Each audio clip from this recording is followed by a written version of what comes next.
지키지 못해서 미안합니다. 빗속 옥상에서 저는 30해 만에 찾은 딸 앞에 서 있었습니다. 손에 든 유전자 검사 결과지가 젖어번지고 있었어요. 부계지표 99% 일치. 제 앞에 젊은 의사 한서윤은 떨리는 손으로 자신의 손목에 찬 황동 호루라기를 만지작거렸습니다. 그건 제가 4살 하연이에게 마지막으로 걸어준 것이었어요. 30해 전 놀이공원에서 사라진 딸이 지금 제 아내의 생명을 살리는 의사가 되어 있었습니다. 하지만 그녀에게는 이미 34해를 함께한 부모가 있었어요. 그리고 이 진실을 둘러싼 어둠 속에는 재단 이사장의 은폐와 CCTV 폐기, 그날의 비밀이 숨어 있었습니다. 말할 것인가, 침묵할 것인가. 30해를 기다린 끝에 마주한 선택 앞에서 저는 떨고 있었어요. 도대체 무슨 일이 있던 걸까요? 사연 시작 전에 무료로 할 수 있는 구독과 좋아요 부탁드립니다. 속상한 이야기를 찾아주신 모든 분들께 건강과 행복이 가득하시길 바랍니다. 오늘의 사연 시작하겠습니다. 새벽 5시 라디오에서 공익 광고가 흘러나왔습니다. 실종 가족의 날 안내 멘트였어요. 아나운서의 침착한 목소리가 실종 신고 절차를 또박또박 설명했습니다. 전단지 배포, 방송 협조 요청, CCTV 영상 확보. 저는 라디오 볼륨을 줄였다가 다시 올렸습니다. 손가락이 다이얼 위에서 멈칫거렸어요. 30해 전 그날이 떠올랐거든요. 그때도 똑같은 절차를 밟았지만 아무것도 찾지 못했습니다. 손이 미세하게 떨렸습니다. 저는 손바닥을 무릎에 눌러 진정시켰어요. 창밖으로 영자가 마당에 나가는 모습이 보였습니다. 그녀는 다육식물 화분에 물을 주고 있었어요. 초록 실팔찌가 손목에서 살짝 흔들렸습니다. 30해 전부터 매일 차고 다니는 팔찌였죠. 저는 자리에서 일어나 호스를 집어들었습니다. 호스 연결 부속이 헐거워져 물이 새고 있었거든요. 몇 번 돌려 조인이 딱 맞았습니다. 역시 기술자는 달라. 영자가 웃으며 말했어요. 저는 어색하게 웃었습니다. 손놀림은 여전히 익숙했지만 마음속 빈자리는 채워지지 않았거든요. 다리를 놓고 길을 만드는 일은 평생 해왔지만 정작 한 사람에게 가는 길은 30해째 찾지 못하고 있었습니다. 식탁 서랍을 열었을 때였습니다. 안쪽 깊숙한 곳에서 낡은 분홍색 바람개비가 굴러나왔어요. 하연이가 좋아하던 장난감이었습니다. 금속축에 녹이 슬어 갈색 얼룩이 번져 있었어요. 손끝으로 만지니 차가웠습니다. 날개 부분의 비닐은 바스러질 듯 얇아져 있었고요. 저는 바람개비를 다시 서랍 깊숙이 넣었습니다. 꺼내볼 용기가 없었거든요. 오후에 동네 공원으로 나갔습니다. 벤치에는 실종 가족 모임 선배인 박형이 앉아 있었어요. 그는 15년째 아들을 찾고 있었습니다. 시간이 약이라는 말, 거짓말이야. 박형이 담배 연기를 내뿜으며 말했습니다. 증거가 약이지. 단서 하나, 목격자 1명, 그게 약이야. 저는 고개만 끄덕였습니다. 무슨 말을 해야 할지 몰랐거든요. 그도 저처럼 30에 가까이 아무것도 찾지 못한 사람이었으니까요. 저녁 식탁에 마주 앉았습니다. 영자가 국그릇을 제 앞에 놓으며 초록 실팔찌를 매만졌어요. 그녀의 손가락이 실을 쓰다듬는 모습이 보였습니다. 사람은 피보다 마음으로 이어지는 거야. 영자가 작게 중얼거렸습니다. 저는 숟가락을 들다 말고 그녀를 봤어요. 마음만으로는 못 지켜. 제 목소리는 생각보다 낮고 거칠었습니다. 자책이 섞인 투였죠. 말하고 나서 후회했어요. 영자의 표정이 굳었거든요. 그녀는 아무 말 없이 고개를 숙였습니다. 밤 침대에 누워 천장을 바라봤습니다. 형광등 갓에 먼지가 쌓여 있었어요. 저는 눈을 감았습니다. 나는 기술자였어. 다리를 만들고 길을 냈지. 그런데 한 사람에게 가는 길은 30해째 못 찾고 있어. 손을 들어 올려 펼쳐봤습니다. 굳은 살 박힌 손바닥이 희미한 달빛에 비쳤어요. 이 손으로 수많은 것을 만들었지만 정작 가장 소중한 것은 잡지 못했습니다. 새벽 라디오가 다시 켜졌습니다. 날씨 예보가 흘러나왔어요. 맑음에서 흐림으로 변한다고 했습니다. 저는 라디오를 끄지 않았습니다. 침묵보다는 나았거든요. 영자의 가벼운 코 고는 소리가 들렸습니다. 규칙적이고 안정적인 숨소리였어요. 저는 그 소리를 들으며 눈을 떴습니다. 30해 동안 매일 밤 일했습니다. 잠들지 못하고 생각하고 자책하고 또 아침을 맞았죠. 라디오에서 시보가 울렸습니다. 6시였어요. 하루가 또 시작되고 있었습니다. 아침 9시 영자의 병원 정기검진에 동행했습니다. 대합실 의자에 나란히 앉아 번호표를 기다렸어요. 영자는 가방에서 수첩을 꺼내 메모를 확인했습니다. 부정맥약 복용 시간, 혈압 측정 기록, 식단 일지까지 빼곡했어요. 진료실 문이 열렸습니다. 의사 선생님이 검사 결과를 보며 설명했어요. 부정맥 관리가 중요합니다. 스트레스를 최대한 피하시고 약은 정확한 시간에 드세요. 저는 고개를 끄덕이며 메모할 준비를 했습니다. 그런데 손이 멈췄어요. 펜을 쥐었는데 종이에 글씨가 써지지 않았거든요. 영자가 제 손을 가만히 잡았습니다. 괜찮아요. 제가 기억할게요. 영자의 목소리는 부드러웠습니다. 저는 펜을 내려놓았어요. 마음이 먼저 무너진 집은 쉽게 고쳐지지 않는다는 생각이 들었습니다. 병원을 나와 집으로 돌아왔습니다. 오후 2시쯤 초인종이 울렸어요. 문을 열자 젊은 여성이 웃으며 서 있었습니다. 선생님, 저 기억하세요? 유나예요. 영자의 옛 제자였습니다. 유나는 봉투를 내밀었어요. 안에는 손편지와 오래된 사진이 들어 있었습니다. 사진 속에는 20살쯤 되어 보이는 젊은 영자와 학생들이 운동장에 모여 있었어요. 선생님이 제게 도시락 싸주시던 거 기억나요? 그때 선생님 아니었으면 학교 못 다녔을 거예요. 유나의 눈가가 촉촉해졌습니다. 영자는 그녀의 손을 꼭 잡았어요. 저는 옆에서 그 모습을 지켜봤습니다. 기쁘면서도 이상한 감정이 밀려왔어요. 질투와 미안함이 뒤섞인 느낌이었습니다. 영자는 많은 아이들을 품었지. 그런데 나는 단 한 명도 지키지 못했어. 유나가 돌아간 뒤 저는 벽장을 정리하기 시작했습니다. 오래된 상자들을 꺼내며 먼지를 털었어요. 그때 낡은 카드 한 장이 바닥에 떨어졌습니다. 놀이공원 연간 회원권이었어요. 카드를 집어들었습니다. 뒷면에 희미한 만료일이 적혀 있었어요. 1995년 12월 31일.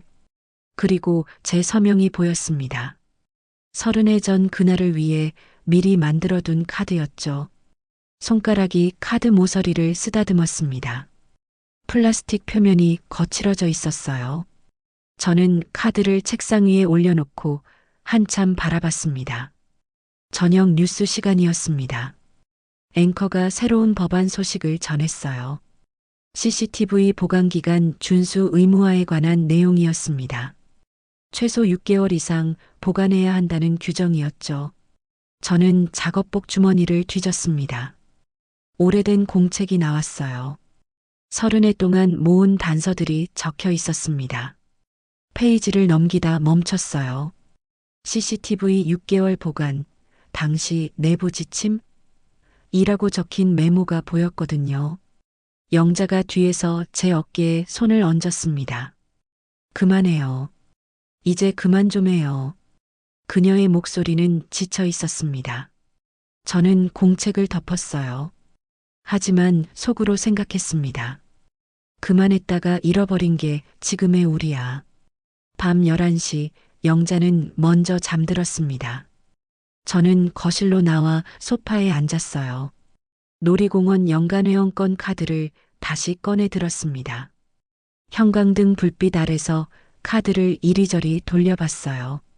서명 옆에 작은 스티커 자국이 남아 있었습니다. 하연이가 좋아하던 토끼 스티커였어요. 이제는 떨어져 나가고 풀 자국만 남았습니다. 손바닥으로 카드를 감쌌습니다. 플라스틱이 체온으로 따뜻해졌어요. 저는 눈을 감았습니다. 확인하고 싶어? 그날 무슨 일이 있었는지 마음속에서 작은 불씨가 살아났습니다. 체념이 아니라 확인하고 싶다는 의지였어요. 30해 만에 처음 느끼는 감정이었습니다. 창밖으로 바람 소리가 들렸습니다. 나뭇가지가 흔들리며 창문을 긁었어요. 저는 소파에 기대 앉아 카드를 계속 들여다봤습니다. 새벽 1시 영자가 물 마시러 나왔습니다. 어두운 거실에서 저를 발견하고 놀란 표정을 지었어요. 아직도 안 자요? 곧 잘게요. 저는 카드를 주머니에 넣었습니다. 영자는 제 옆에 앉아 한숨을 쉬었어요. 당신이 힘든 거 알아요. 나도 마찬가지예요. 그녀의 손이 초록 실팔찌를 만지작거렸습니다. 저는 그녀의 손을 덮었어요. 미안해요. 미안하다는 말 그만해요. 우리 둘 다 피해자예요. 영자가 일어서며 말했습니다. 그녀는 방으로 돌아갔어요. 저는 다시 혼자 남았습니다. 카드를 다시 꺼냈습니다. 만료일을 손톱으로 긁어봤어요. 숫자가 희미하게 지워졌습니다. 하지만 제 기억 속에서는 선명했어요. 1995년 5월 5일 어린이날 그날이었습니다. 저는 카드를 책상 서랍 맨 위에 넣었습니다. 이번에는 깊숙이 숨기지 않았어요. 언제든 꺼내볼 수 있도록 말이죠. 감정의 축이 조금씩 움직이고 있었습니다. 체념에서 조심스러운 확인 의지로요. 30해 동안 얼어붙었던 마음이 녹기 시작했습니다. 그날은 목요일 오후 3시였습니다. 저는 거실 소파에서 신문을 읽고 있었어요. 영자는 부엌에서 설거지를 하고 있었습니다. 설거지통에 그릇 부딪히는 소리가 규칙적으로 들렸어요. 갑자기 소리가 멈췄습니다. 유리컵이 바닥에 떨어지는 소리가 들렸어요. 딸깍하고 가볍게 깨지는 소리였습니다. 동시에 금속 링이 바닥을 구르는 소리도 났어요. 저는 신문을 던지고 일어났습니다. 부엌으로 뛰어갔어요. 영자가 바닥에 주저앉아 있었습니다. 한 손으로 가슴을 움켜쥐고 있었어요. 얼굴이 새하얗게 질려 있었습니다. 영자, 영자. 저는 그녀 옆에 무릎을 꿇었습니다. 영자의 입술이 파랗게 변하고 있었어요. 호흡이 가빠졌습니다. 제 손이 그녀의 어깨를 잡았지만 떨림이 멈추지 않았어요. 휴대폰을 꺼내 119를 눌렀습니다. 손가락이 화면을 여러 번 미끄러졌어요. 간신히 통화 버튼을 눌렀습니다. 여보세요. 구급차 보내주세요. 네, 주소 말씀해 주세요. 상담원의 침착한 목소리가 들렸습니다. 저는 주소를 말하려다 멈칫했어요. 동번호가 갑자기 생각나지 않았거든요. 여기가. 침착하세요. 천천히 말씀하세요. 저는 눈을 감고 깊게 숨을 들이마셨습니다. 주소가 떠올랐어요. 천천히 또박또박 말했습니다. 상담원이 구급차를 보낸다고 했어요. 현관으로 뛰어가 열쇠를 집으려는데 손에서 미끄러졌습니다. 열쇠가 바닥에 떨어져 쨍그랑 소리를 냈어요. 저는 허리를 숙여 열쇠를 주었습니다. 손바닥에 땀이 흥건했어요. 구급차가 도착했습니다. 구급대원들이 들것을 들고 들어왔어요. 영자를 조심스럽게 들것에 옮겼습니다. 산소 마스크를 씌우고 혈압을 재기 시작했어요. 보호자분, 같이 타세요. 저는 구급차에 올랐습니다. 사이렌이 울리며 차가 출발했어요. 들건 옆에 앉아 영자의 손을 잡았습니다. 그녀의 손은 차가웠어요. 병원 응급실에 도착했습니다. 자동문이 열리며 소독약 냄새가 확 퍼졌어요. 형광등이 미세하게 깜빡이고 있었습니다. 사람들이 응급카트를 밀며 복도를 지나갔어요. 바퀴 구르는 쇳소리가 귓속에서 울렸습니다. 영자가 응급처치실로 들어갔습니다. 저는 밖에서 기다렸어요. 손을 계속 비비작거렸습니다. 손톱 밑에 영자의 손톱 자국이 희미하게 남아 있었어요. 30분쯤 지났을까요? 흰 가운을 입은 의사가 나왔습니다. 젊은 여성 의사였어요. 이름표에 한서윤이라고 적혀 있었습니다. 보호자분이세요? 네, 남편입니다. 서윤이 고개를 끄덕이며 차트를 봤습니다. 저는 그녀의 설명을 들으려고 고개를 숙였어요. 그때 서윤의 손목에 찬 팔찌가 눈에 들어왔습니다. 황동 호루라기였습니다. 심장이 쿵 내려앉았습니다. 시간이 멈춘 것 같았어요. 호루라기 표면에 미세한 스크래치가 보였습니다. 그리고 작은 글씨로 무언가 새겨져 있었어요. 그때 하연에게 준 것과 똑같아. 30해 전 4살 하연에게 호루라기를 목에 걸어줬습니다. 길을 잃으면 불라고 했어요. 황동 호루라기에 제가 직접 이름을 새겨 넣었거든요. 환자분은 부정맥으로 인한 실신입니다. 지금은 안정을 찾았지만 정밀 검사가 필요해요. 서윤의 목소리가 들렸습니다. 저는 정신을 차리고 고개를 끄덕였어요. 하지만 귀에는 아무것도 들어오지 않았습니다. 계속 그녀의 손목만 봤거든요. 이번 절차를 밟으시면 됩니다. 간호사가 안내해 드릴게요. 서윤이 차트를 덮으며 말했습니다. 저는 입을 열려다 닫았어요. 물어보고 싶었습니다. 그 팔찌가 어디서 온 건지, 언제부터 차고 다닌 건지. 하지만 말이 나오지 않았습니다. 감사합니다. 겨우 그 말만 했어요. 서윤이 미소 지으며 고개 숙여 인사하고 돌아갔습니다. 저는 그 자리에 멍하니 서 있었어요. 간호사가 다가와 입원 안내를 했습니다. 저는 기계적으로 고개만 끄덕였어요. 서류를 받아들고 창구로 갔습니다. 펜을 쥐었지만 글씨가 흔들렸어요. 영자가 병실로 옮겨졌습니다. 침대에 누워 링거를 맞고 있었어요. 얼굴에 약간 혈색이 돌아왔습니다. 저는 침대 옆 의자에 앉았어요. 괜찮아요? 응, 좀 나아졌어. 영자가 작게 웃었습니다. 저는 그녀의 손을 잡았어요. 하지만 머릿속은 온통 호루라기 생각뿐이었습니다. 복도 끝 창문으로 저녁해가 지고 있었습니다. 노을빛이 복도 바닥에 길게 늘어져 있었어요. 저는 창밖을 바라봤습니다. 지금 물어보면 모든 게 무너질까? 두려움이 목을 조였습니다. 30해 동안 찾던 단서가 눈앞에 있는데 확인할 용기가 나지 않았어요. 손이 떨렸습니다. 수술실 자동문이 닫히는 소리가 들렸습니다.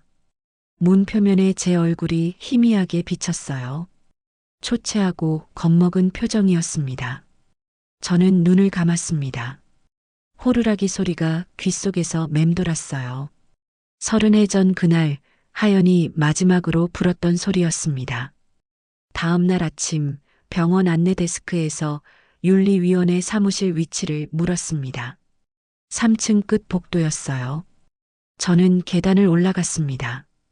엘리베이터보다 계단이 마음을 정리하기 좋았거든요.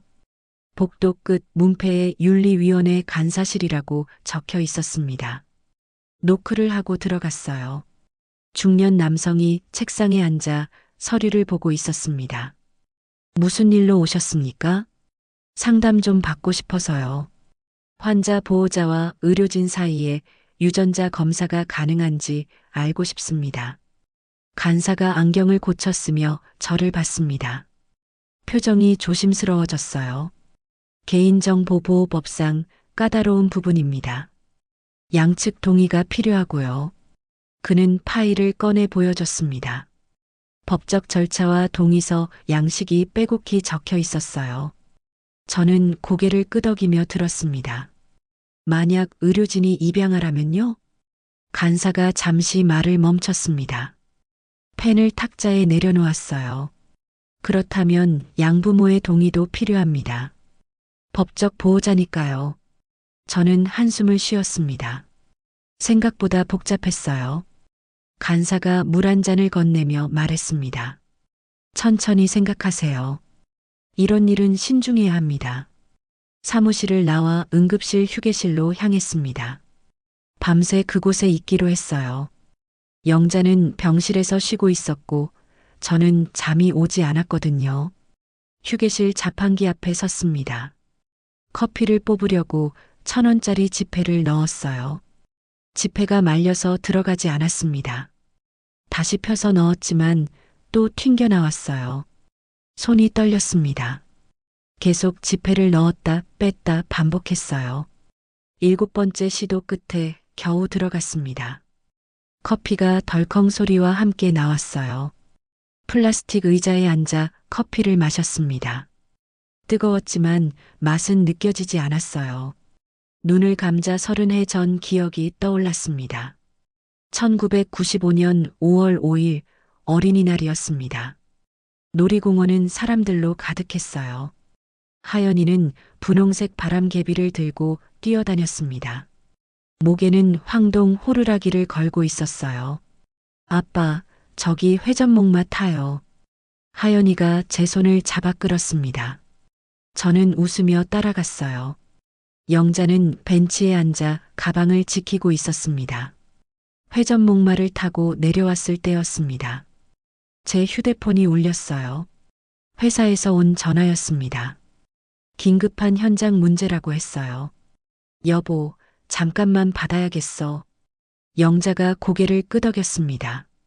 저는 한쪽으로 비켜서서 통화했어요. 10분쯤 걸렸습니다. 통화를 끊고 돌아왔을 때 하연이가 보이지 않았어요. 하연이는 화장실 간다고 했어. 아까 갔는데 아직 안 왔네. 영자의 목소리에 불안이 섞였습니다. 저는 화장실로 뛰어갔어요. 하연이는 없었습니다. 안내방송을 요청했습니다. CCTV를 확인해 달라고 했어요. 고객센터 직원이 난색을 표했습니다. 죄송합니다. CCTV가 고장이라 어렵습니다. 고장이요? 어떻게 그럴 수가 있어요? 제 목소리가 높아졌습니다. 하지만 소용없었어요. 결국 경찰에 신고했습니다. 휴게실에서 눈을 떴습니다. 커피가 식어 있었어요. 손으로 얼굴을 문질렀습니다. 눈가가 축축했어요. 복도에서 발소리가 들렸습니다. 서윤이 차트를 들고 지나가고 있었어요. 저는 자리에서 일어났습니다. 그녀의 손목에 호루라기 팔찌가 흔들리고 있었습니다. 따라가고 싶었습니다. 물어보고 싶었어요. 하지만 발이 떨어지지 않았습니다. 확인하면 내가 무너질까? 아니면 우리 셋이 다시 살 수 있을까? 고민이 머릿속을 가득 채웠습니다. 손바닥에 식은땀이 났어요. 영자의 병실로 돌아갔습니다. 그녀는 잠들어 있었어요. 침대 옆 의자에 앉아 창밖을 봤습니다. 해가 떠오르고 있었어요. 휴대폰을 꺼내 메모장을 열었습니다. 말할 것이라고 제목을 적었어요. 그 아래 말하지 않을 것이라고도 적었습니다. 말할 것 항목에 적기 시작했습니다. 진실을 알 권리, 30해의 기다림, 가족. 하지만 손이 멈췄어요. 말하지 않을 것 항목으로 넘어갔습니다. 서윤의 혼란, 양부모의 상처, 영자의 건강. 이쪽이 더 많이 적혔습니다. 저는 메모를 저장하고 폰을 내려놓았습니다. 결정하지 못했어요. 너무 두려웠거든요. 영자가 눈을 떴습니다. 저를 보고 작게 웃었어요. 밤새 잠도 안 잤어요? 조금 잤어요. 거짓말이었습니다. 영자는 제 손을 잡았어요. 괜찮을 거예요. 우리 저는 고개를 끄덕였습니다. 하지만 속으로는 확신할 수 없었어요. 창밖으로 아침 햇살이 쏟아지고 있었습니다. 사흘 뒤 윤리위원회 간사에게서 연락이 왔습니다. 합법적인 비교 절차가 있다고 했어요. 당사자 동의, 양부모 동의, 그리고 병원 승인이 필요하다고 했습니다. 시간이 걸립니다. 최소 2주일은 봐야 해요. 간사의 목소리는 차분했습니다. 저는 고개를 끄덕였어요. 기다릴 수 있었습니다. 이번엔 절차를 밟기로 했거든요. 알겠습니다. 진행해 주세요. 전화를 끊고 병원 복도를 걸었습니다. 창밖으로 가을 햇살이 비쳤어요. 나뭇잎이 노랗게 물들고 있었습니다. 그 뒤로 저는 서윤을 자주 봤습니다. 의도한 건 아니었어요. 영자 병실을 오가다 보니 자연스럽게 마주쳤습니다. 서윤은 항상 바빴어요. 빠른 걸음으로 복도를 오가며 환자들을 돌봤습니다. 어느 날 오후 저는 복도 벤치에 앉아 있었습니다. 서윤이 나이든 할머니 환자를 부축하고 있었어요. 할머니가 휠체어에서 일어나려고 했습니다. 서윤은 장갑을 끼고도 할머니 손을 먼저 덮었어요. 천천히 하세요. 제가 도와드릴게요. 목소리가 부드러웠습니다. 할머니가 안정적으로 침대에 앉자 서윤이 미소 지었어요. 간호사들과 짧은 농담도 나눴습니다. 자연스럽고 따뜻한 모습이었어요. 저는 그 모습을 보며 가슴이 먹먹해졌습니다. 하연이도 저렇게 자랐을까요? 사람들을 돌보는 따뜻한 어른이 되었을까요? 2주일이 지났습니다. 윤리위원회에서 연락이 왔어요. 검사 결과가 나왔다고 했습니다. 사무실로 오라고 했어요. 저는 엘리베이터를 탔습니다. 3층 버튼을 눌렀어요. 엘리베이터가 올라가는 동안 심장이 빠르게 뛰었습니다. 손바닥이 축축해졌어요. 간사실 문을 열었습니다. 간사가 책상 위에 봉투를 올려놓고 있었어요. 흰색 봉투였습니다. 표면이 매끄러웠고 모서리에 스테이플러 구멍이 뚫려 있었어요. 앉으세요. 저는 의자에 앉았습니다. 등받이에 등을 기대지 못했어요. 몸이 앞으로 기울어져 있었습니다. 간사가 봉투를 제게 밀어줬습니다. 저는 봉투를 집었어요. 종이 질감이 손끝에 느껴졌습니다. 인쇄 토너 냄새가 희미하게 났어요. 봉투를 열었습니다. 안에서 검사 결과지를 꺼냈어요. 페이지를 넘겼습니다. 숫자들이 빼곡히 적혀 있었어요. 마지막 줄에 결론이 적혀 있었습니다. 부계지표 99% 일치. 숨이 멎는 것 같았습니다. 손에 든 종이가 떨렸어요. 저는 그 문장을 다시 읽었습니다. 99% 거의 확실하다는 뜻이었습니다. 확인하셨습니까? 간사의 목소리가 멀리서 들렸습니다. 저는 고개를 끄덕였어요. 입이 마르고 목소리가 나오지 않았습니다. 이제 어떻게 하실 겁니까? 모르겠습니다. 겨우 그 말을 했습니다. 간사가 물 한 잔을 건넸어요. 저는 물을 마셨습니다. 목구멍을 타고 내려가는 물의 차가움이 느껴졌어요. 사무실을 나왔습니다. 복도가 빙글빙글 도는 것 같았어요. 벽에 손을 짚고 걸었습니다. 다리에 힘이 들어가지 않았거든요. 화장실로 들어갔습니다. 세면대에 찬물을 받아 얼굴을 씻었어요. 거울을 봤습니다. 눈이 충혈되어 있었어요. 얼굴은 창백했습니다. 30해 만에 찾았어. 하연이를. 가슴속에서 무언가 터지는 것 같았습니다. 기쁨인지 슬픔인지 알 수 없었어요. 두 감정이 뒤섞여 숨쉬기가 힘들었습니다. 병실로 돌아갔습니다. 영자는 침대에서 책을 읽고 있었어요. 저를 보고 미소 지었습니다. 어디 갔다 와요? 잠깐 바람 쐬고 왔어요. 거짓말이었습니다. 영자에게 아직 말할 수 없었어요. 검사 결과만으로는 부족했습니다. 서윤의 동의가 필요했고 양부모의 동의도 필요했어요.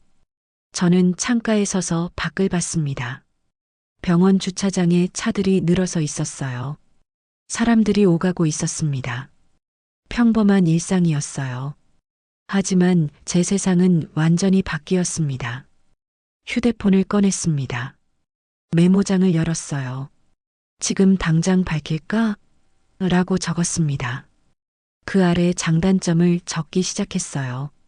밝힐 경우 진실을 알 수 있습니다. 30회의 기다림이 끝납니다. 하지만 서윤이 혼란스러워할 수 있어요. 양부모가 상처받을 수 있습니다. 영자의 건강도 걱정이었어요. 밝히지 않을 경우 모두가 평온합니다. 하지만 저는 평생 이 비밀을 안고 살아야 해요. 하연이, 아니 서윤과 가족이 될 기회를 잃습니다. 손가락이 화면 위에서 멈췄습니다. 저는 메모를 저장하고 폰을 주머니에 넣었어요. 결정할 수 없었습니다. 저녁이 되었습니다. 영자가 잠들었어요. 저는 병실을 나와 옥상으로 갔습니다. 문을 열자 차가운 바람이 불어왔어요. 난간에 기대섰습니다. 도시의 불빛이 반짝이고 있었어요. 저 멀리 놀이공원 관람차가 보였습니다. 천천히 돌아가고 있었어요. 30회 전 그곳에서 모든 게 시작되었습니다. 그리고 지금 그 끝이 보이고 있었어요. 주머니에서 결과지를 꺼냈습니다. 달빛 아래서 다시 읽었어요. 99%, 거의 확실한 숫자였습니다. 저는 종이를 접어 다시 주머니에 넣었습니다. 아직 시간이 필요했어요. 신중해야 했습니다. 퇴근길 저녁 6시 병원 뒤편 골목을 지나가고 있었습니다. 가로등 아래 누군가 웅크리고 있는 모습이 보였어요. 노숙자였습니다. 남루한 옷을 입고 골판지 위에 앉아 있었어요. 그때 젊은 남자가 다가갔습니다. 자신이 입던 패딩을 벗어 노숙자 어깨에 조심스럽게 덮어줬어요. 노숙자가 고개를 들어 고맙다고 말했습니다. 남자는 웃으며 손을 흔들고 갔어요. 저는 그 모습을 멀리서 지켜봤습니다. 남자의 손등에 굳은 살이 보였어요. 체격이 단단했고 걸음걸이가 안정적이었습니다. 운동선수였던 것 같았어요. 며칠 뒤 병원 카페에서 그 남자를 다시 봤습니다. 서윤과 함께 앉아 있었어요. 둘 사이에 어색한 침묵이 흘렀습니다. 서윤이 커피잔을 만지작거리고 있었고 남자는 창밖만 봤어요. 민호야. 서윤이 먼저 말을 꺼냈습니다. 남자의 이름이 민호였어요. 오랜만이야, 서윤아. 민호의 목소리는 낮고 조심스러웠습니다. 서윤이 고개를 끄덕였어요. 둘은 더 이상 말하지 않았습니다. 저는 멀리 떨어진 테이블에 앉아 그들을 관찰했습니다. 뭔가 사연이 있어 보였어요. 오래전에 알던 사이 같았습니다. 집에 돌아와 컴퓨터를 켰습니다. 권민호라는 이름을 검색했어요. 오래된 기사가 나왔습니다. 8년 전 기사였어요. 체육지도사 권민호, 폭행 혐의로 기소. 기사를 읽었습니다. 민호는 청소년 체육센터에서 일했다고 했어요. 재단 이사장 아들인 강지후와 충돌했다고 했습니다. 폭행 누명을 쓰고 8년을 복역했다고 나왔어요. 저는 화면을 내리며 더 찾아봤습니다. 강지우라는 이름이 계속 나왔어요. 재단 이사장 강재문의 아들이었습니다. 그 재단은 30해 전 그 놀이공원을 운영했던 곳이었어요. 가슴이 철렁했습니다. 모든 게 연결되어 있었어요. 다음 날 아침 저는 작업 모자와 낡은 점퍼를 입었습니다. 민호가 자주 간다는 지역센터로 갔어요. 그는 청소 일을 하고 있었습니다. 실례합니다. 민호가 고개를 들었습니다. 저를 의아한 눈으로 봤어요. 안전교육 강사인데요. 같이 프로그램 하나 만들어 보면 어떨까 해서요. 안전교육이요? 민호가 빗자루를 내려놓았습니다. 저는 준비해간 서류를 꺼냈어요. 응급처치, 화재 대피, 노인 낙상 예방 교육 계획서였습니다. 저는 관심 없습니다. 민호가 고개를 저었습니다. 다시 청소를 시작하려고 했어요. 저는 서류를 그의 앞에 내밀었습니다. 실습 위주입니다. 사람을 살릴 수 있는 기술이에요. 민호의 손이 멈췄습니다. 서류를 집어들고 읽기 시작했어요. 눈빛이 변했습니다. AED 사용법도 들어가 있네요. 네, 심폐소생술도 포함됩니다. 민호가 서류를 천천히 넘겼습니다. 마지막 장까지 읽더니 저를 봤어요. 왜 저한테 이런 제안을 하시는 겁니까? 당신이 필요해 보여서요. 솔직한 대답이었습니다. 민호는 잠시 생각하더니 고개를 끄덕였어요. 한번 해보죠. 그날부터 저는 민호와 자주 만났습니다. 작은 사무실을 계약했어요. 20평 남짓한 공간이었습니다. 교육 장비를 주문했어요. AED 연습기, 소화기 훈련용, 심폐소생술 마네킹까지요. 견적을 뽑았습니다. 생각보다 비용이 많이 들었어요. 저는 은행에 가서 연금 담보대출을 신청했습니다. 300만 원을 빌렸어요. 민호는 열심히 배웠습니다. AED 패드 붙이는 위치를 정확히 외웠어요. 심폐소생술 압박 깊이와 속도도 완벽하게 익혔습니다. 이거 정말 사람 살릴 수 있겠네요. 민호가 땀을 닦으며 말했습니다.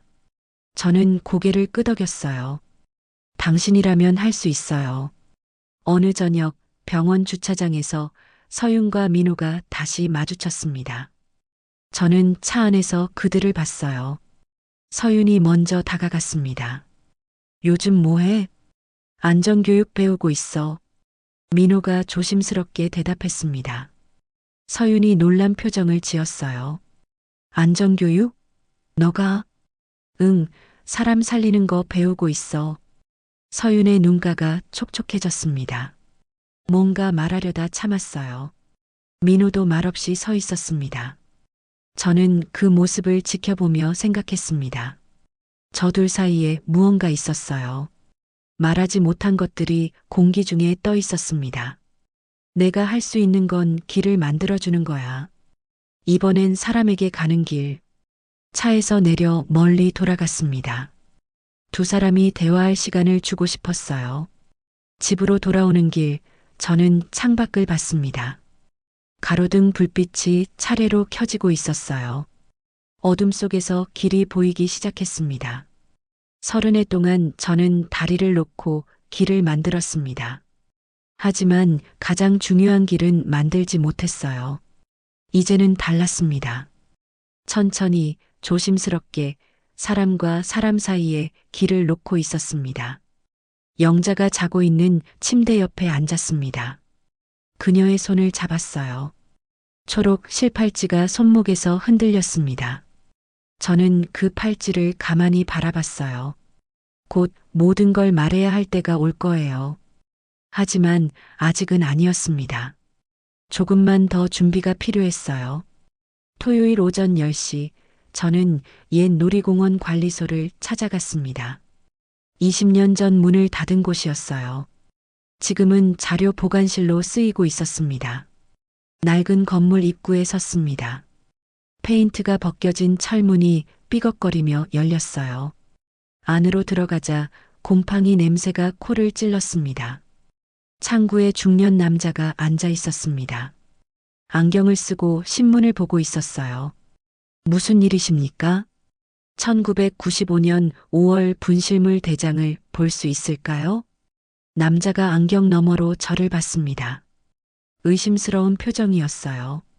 왜요? 제 딸을 찾고 있습니다. 30해 전 여기서 실종됐어요. 남자의 표정이 부드러워졌습니다. 한숨을 쉬며 자리에서 일어났어요.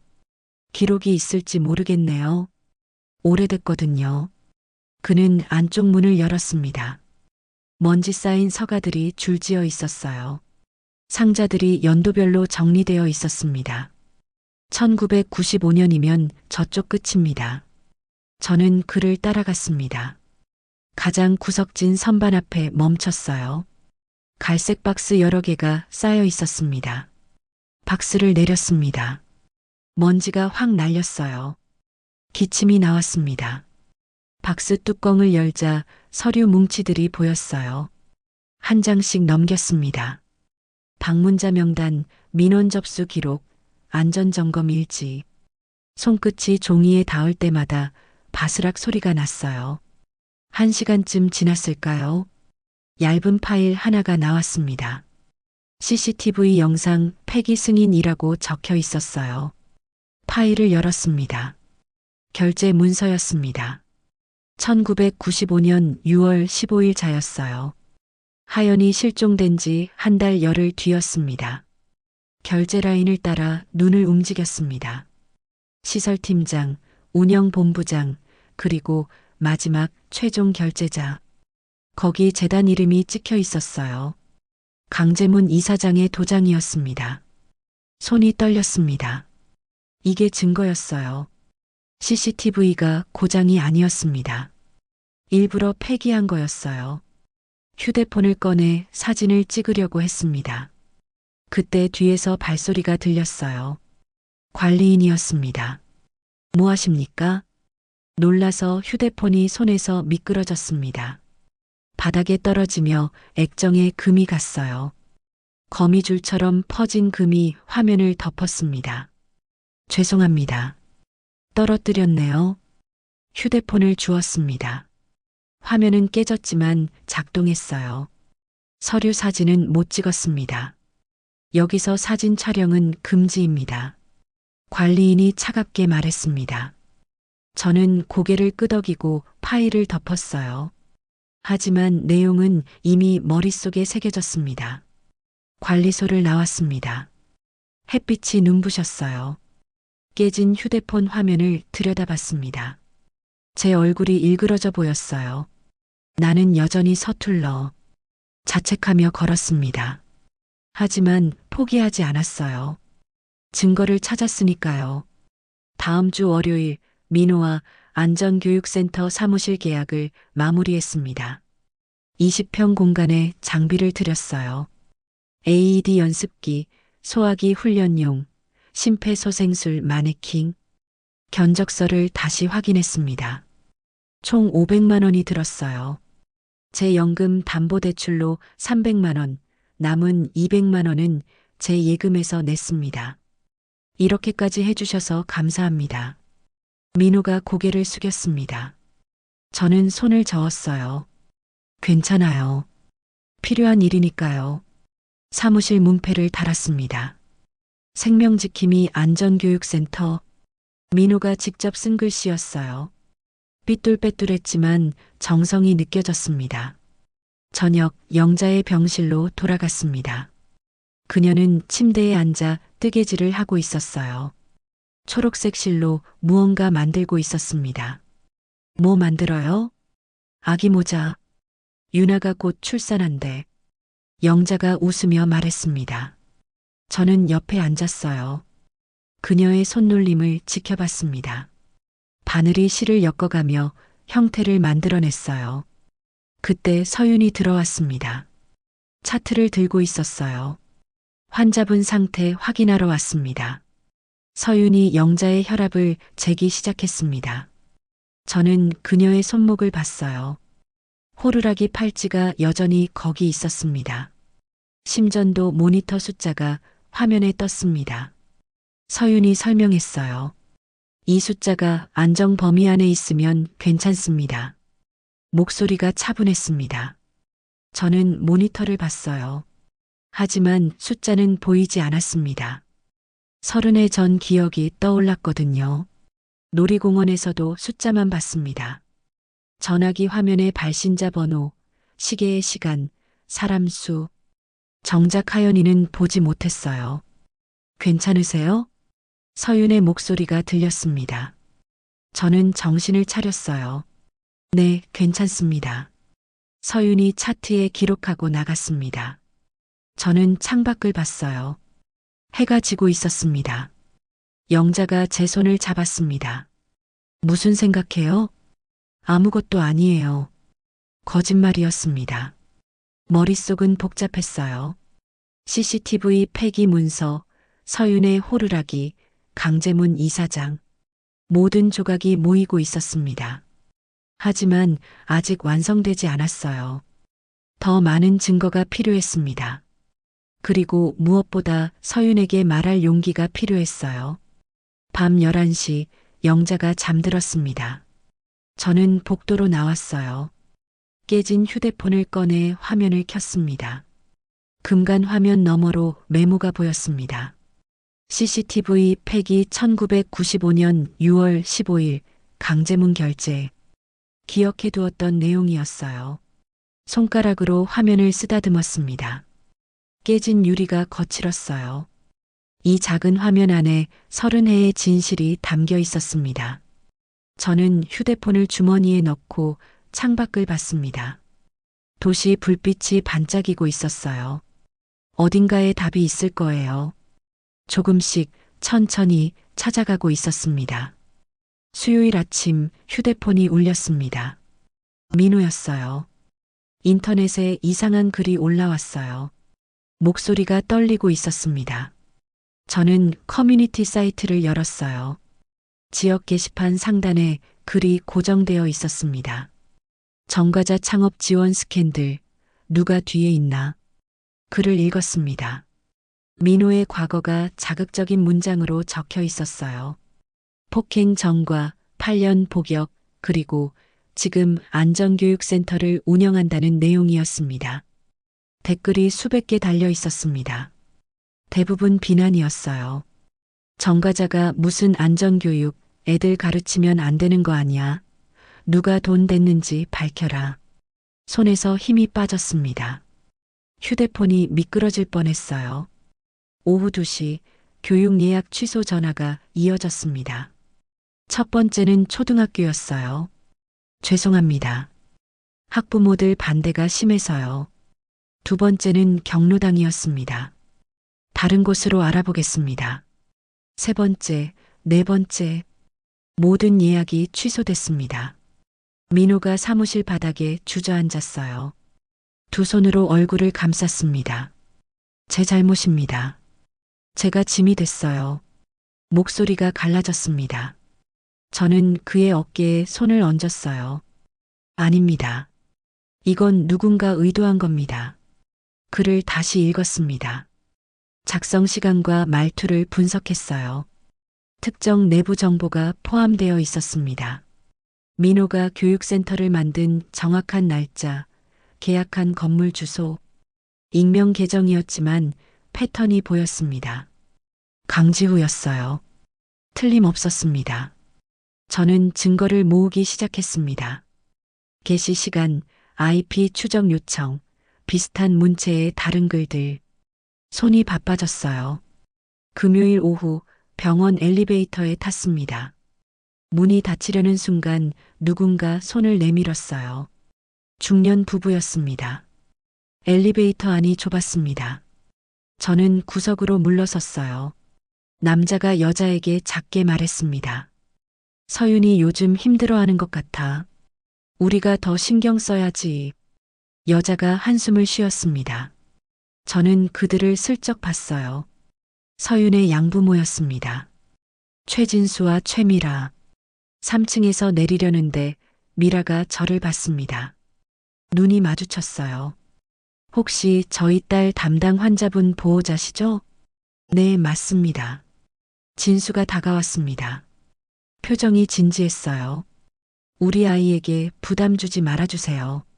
목소리는 공손했지만 날이 서 있었습니다. 저는 숨이 막혔어요. 부담이라니요? 자꾸 병원에 오시잖아요.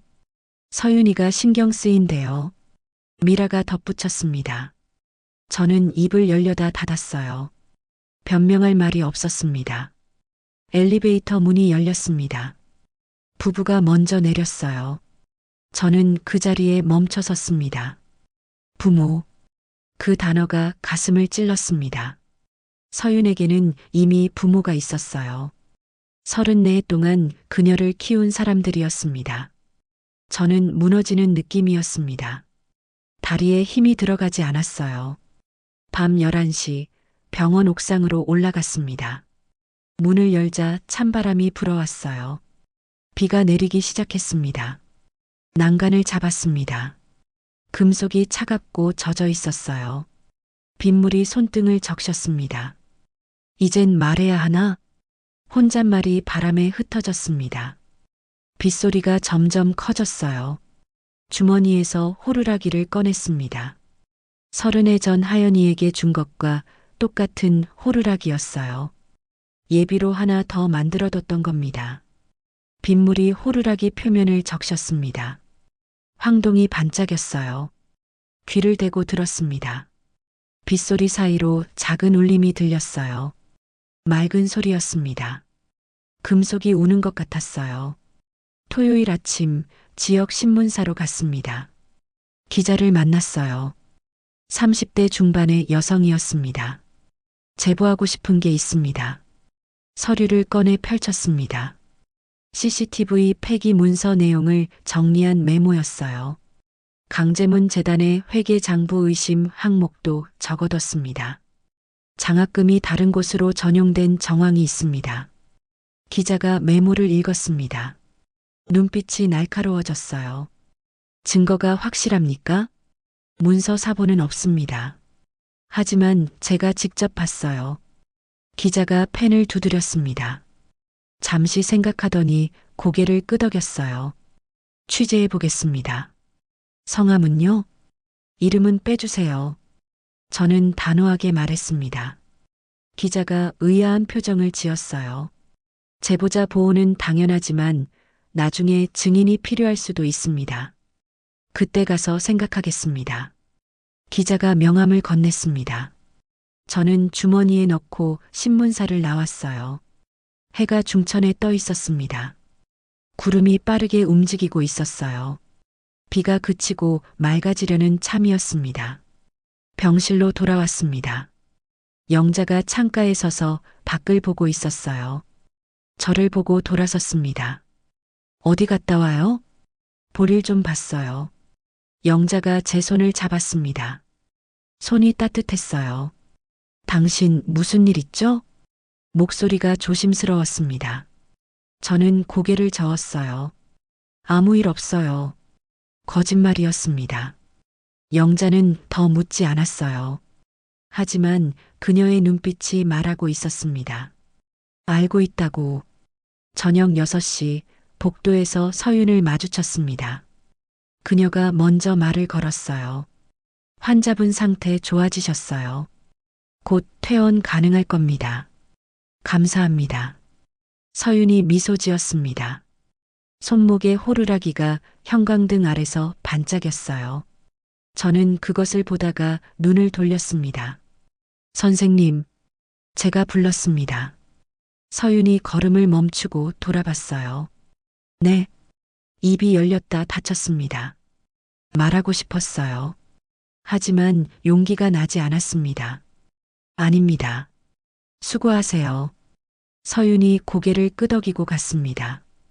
저는 그 자리에 서서 그녀의 뒷모습을 봤어요. 말할 수 없었습니다. 아직은 때가 아니었어요. 모든 게 정리된 다음에, 증거를 확보한 다음에, 창밖으로 석양이 지고 있었습니다. 노을이 붉게 물들고 있었어요. 하루가 또 끝나가고 있었습니다. 월요일 오전 등기우편이 도착했습니다. 강제문 재단 법무팀에서 보낸 경고 공문이었어요. 봉투를 뜯자 두꺼운 서류가 나왔습니다.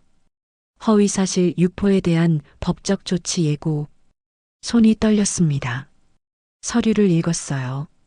명예훼손, 업무방해, 민형사상 책임 추궁. 딱딱한 법률 용어들이 빼곡했습니다. 사실이면 명예훼손이 아니야. 스스로에게 말했습니다. 하지만 가슴이 두근거렸어요. 법률사무소 전화번호를 찾아 상담을 신청했습니다. 오후 3시 변호사 사무실에 갔습니다.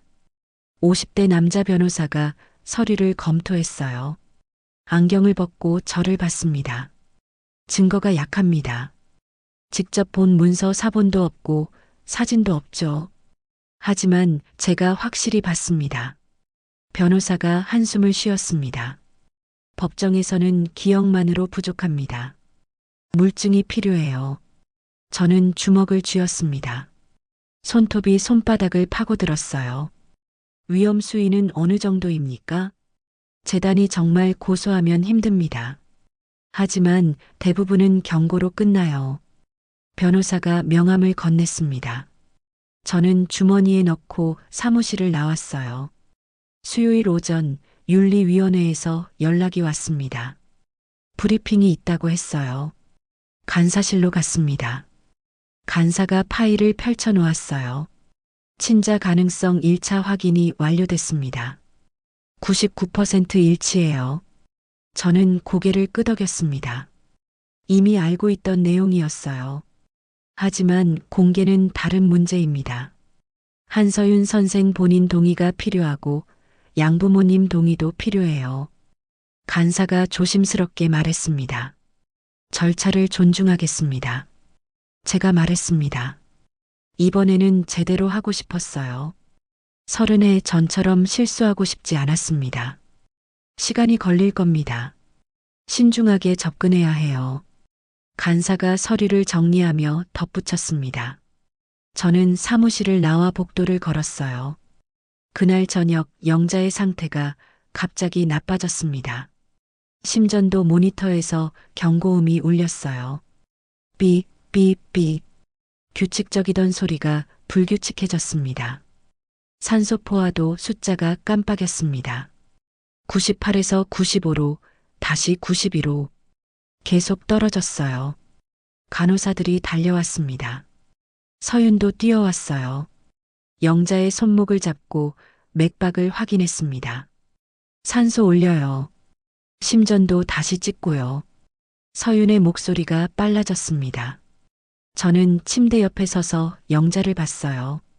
얼굴이 창백했습니다. 그날 놀이공원에서도 숫자만 봤어. 기억이 일그러졌습니다. 전화기 화면, 시계, 사람 수. 정작 하연이는 놓쳤어요. 또 숫자만 보고 있는 건 아닐까요? 보호자분, 잠시 밖으로 나가 계세요. 간호사가 제 팔을 잡았습니다. 저는 복도로 나왔어요. 문이 닫혔습니다. 벽에 기대섰습니다. 다리에 힘이 풀렸어요. 주저앉을 것 같았습니다. 30분쯤 지났을까요? 서윤이 나왔습니다. 마스크를 벗으며 말했어요.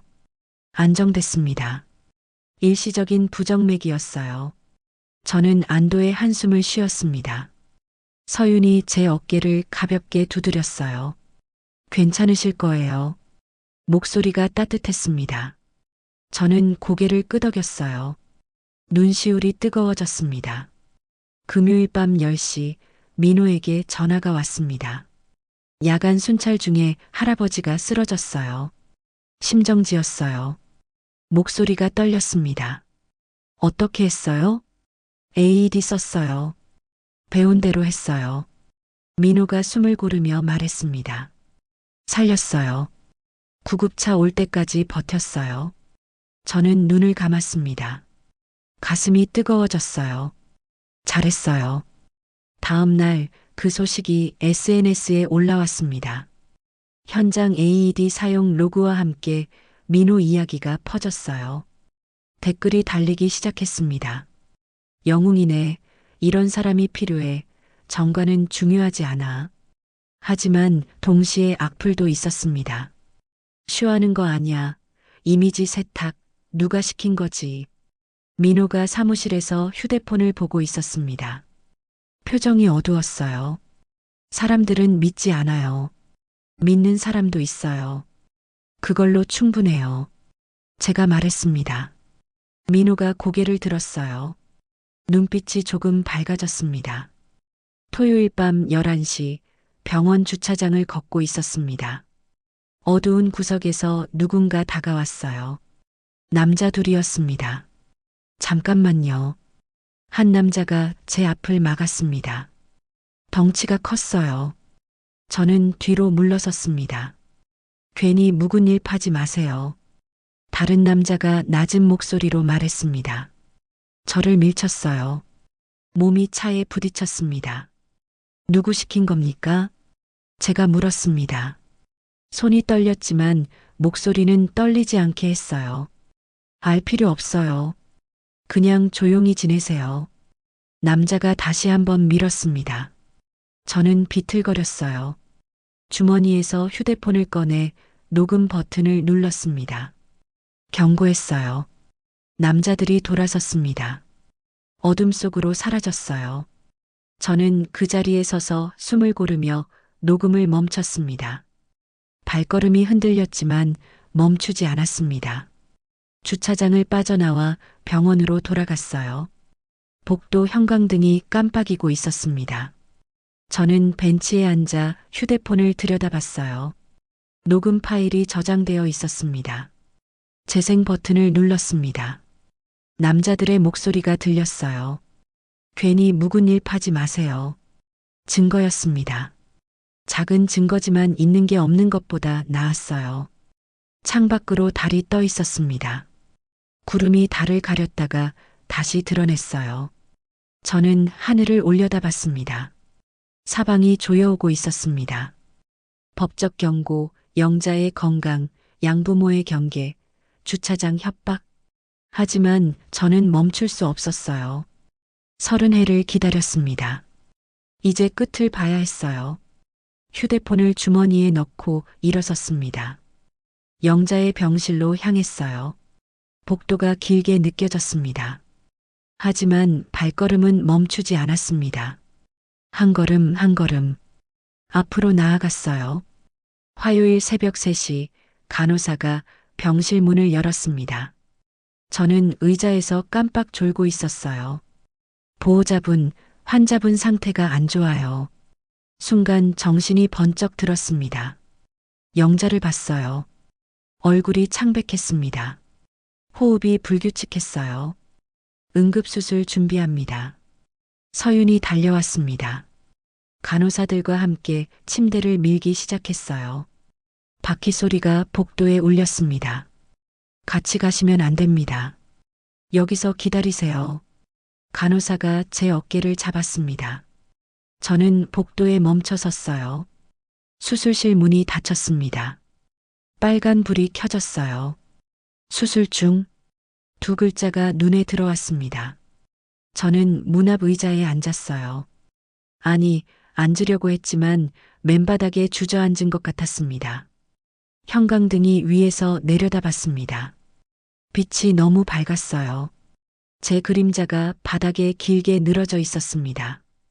그림자를 보니 제가 얼마나 작은지 느껴졌어요. 시계를 봤습니다. 새벽 3시 15분. 분침이 느리게 움직였어요. 1시간이 지났습니다. 2시간이 지났어요. 수술실 불은 여전히 빨갛게 켜져 있었습니다. 저는 일어나 복도를 걸었습니다. 창밖이 조금씩 밝아지고 있었어요.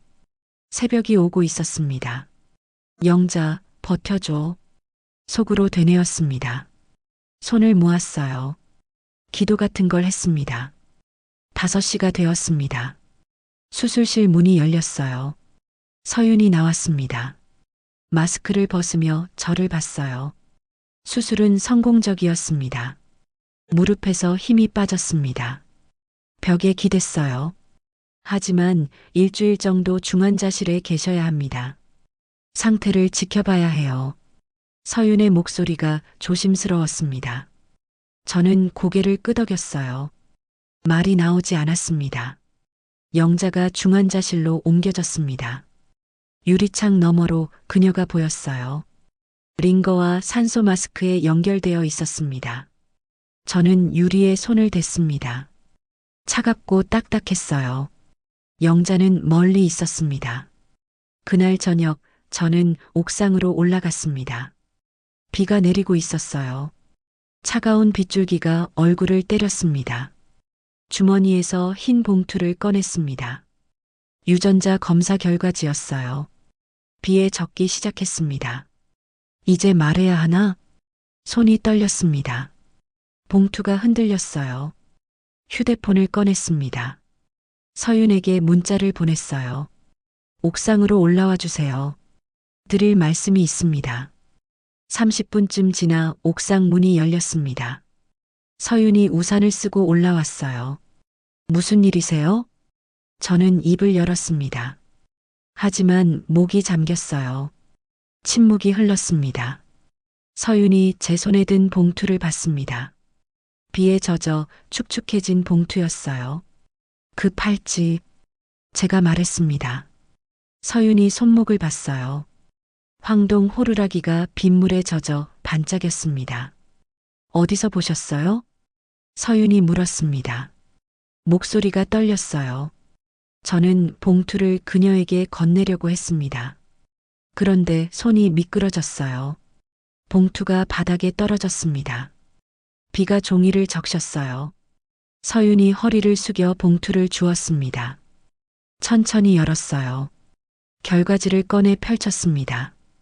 빗물이 글씨를 번지게 했습니다. 하지만 읽을 수 있었어요. 부계지표 99% 일치. 서윤의 손이 떨렸습니다. 종이를 들고 저를 봤어요. 이게 무슨 뜻입니까? 30해 전 저는 딸을 잃었습니다. 제 목소리가 갈라졌습니다. 놀이공원에서요. 4살이었어요. 이름은 하연이었습니다. 서윤이 뒤로 물러섰습니다. 우산이 손에서 떨어졌어요. 비가 그녀를 적시기 시작했습니다. 그 호루라기를 하연이에게 걸어줬어요. 길 잃으면 불라고요.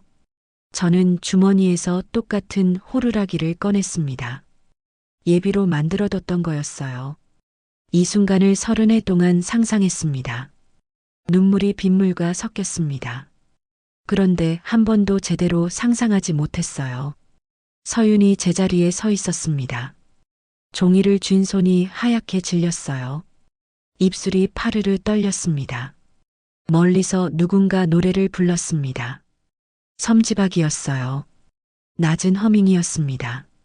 아마 라디오에서 흘러나온 소리였을 거예요.